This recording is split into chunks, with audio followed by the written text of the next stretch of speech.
Noah's going to Petty GMS, and Kurt Busch is out another week. Let's talk about it. Coming up next.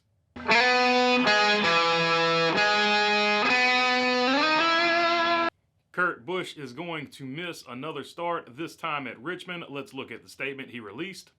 Brain injury recovery doesn't always take a linear path. I've been feeling well in recovery, but this week I pushed to get my heart rate and body into race simulation type environment, and it's clear I'm not ready to be back in the race car. This was by far the hardest week emotionally because I do feel the progression of recovery, but racing requires an extreme physical and mental effort. The body is not 100% able to sustain the intense race conditions.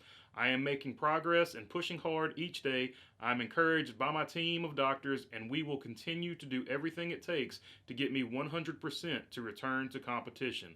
Thanks everyone for the continued support, and best of luck to the 45 team and Ty this weekend at Richmond.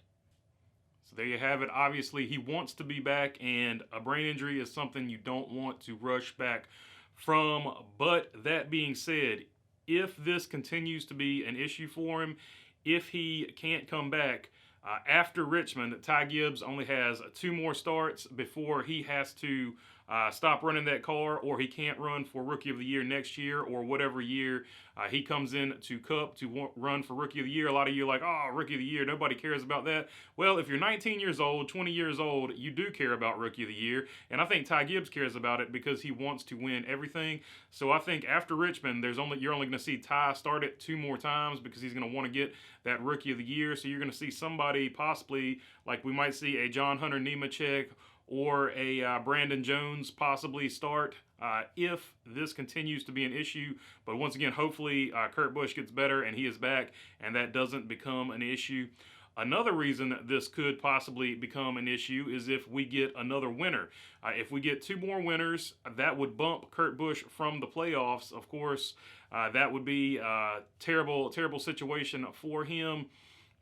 Obviously out of his control, and probably, I hope at least, it's the furthest thing from his mind. He needs to be focusing on getting better, but that is also a scenario that could be looked at. But like I said, I hope Kurt Busch the best, and I hope he feels a lot better very soon, because once again, this is nothing to play with. All right, and Noah Gregson has signed with Petty GMS.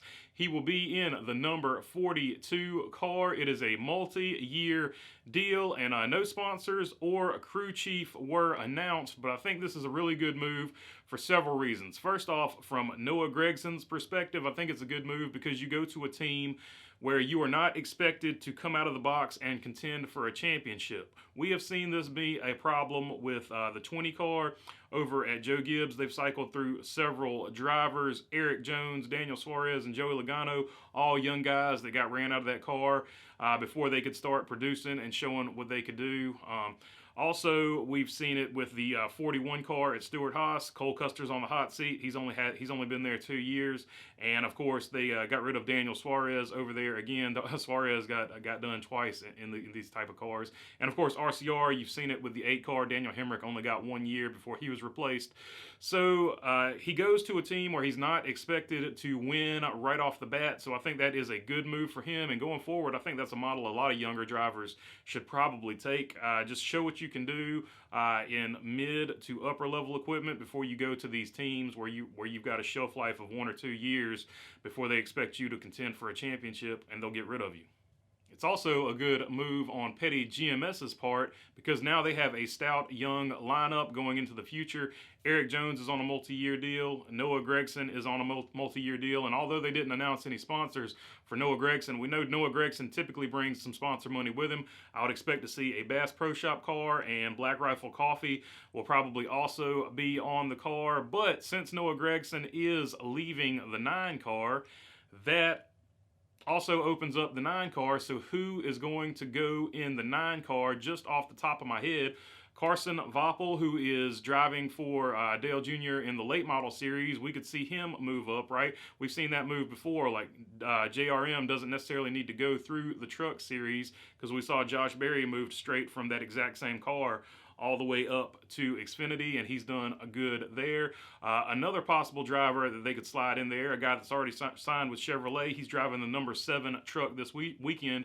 Rajah Caruth, you could see him slide in there as the Chevrolet development program would progress him through Xfinity. And another one that I've thought about, I thought would be a good fit there, would be Hailie Deegan. Her contract with Ford, I think, runs up November 1st, so she would be free after November 1st. And I know Kelly Earnhardt, who is really, in my opinion, who runs that whole show behind the scenes, she is really big on Hailie Deegan, so I would not be surprised to see Hailie Deegan move to that 9, or Hailie Deegan move to JRM in one of those cars where they do the part-time starts. I see Hailie Deegan move over there, and they maybe move another driver that they've already got doing part-time into the 9 car full-time, but you might see Hailie Deegan make some starts over there as well. Those were just the 3 that popped in my head, but let me know down in the comments below who you think is going to be over there at JRM now that Noah Gregson has left. And a few odds and ends before we sign off here. Kimi Räikkönen is testing at VIR today. He's got those rules in place where you have to have other team members there and this and that and the other thing. The rules are on Bob Pockrass' Twitter if you want to look them up. But Kimi Räikkönen is making his Project 91 test at Virginia International Raceway today.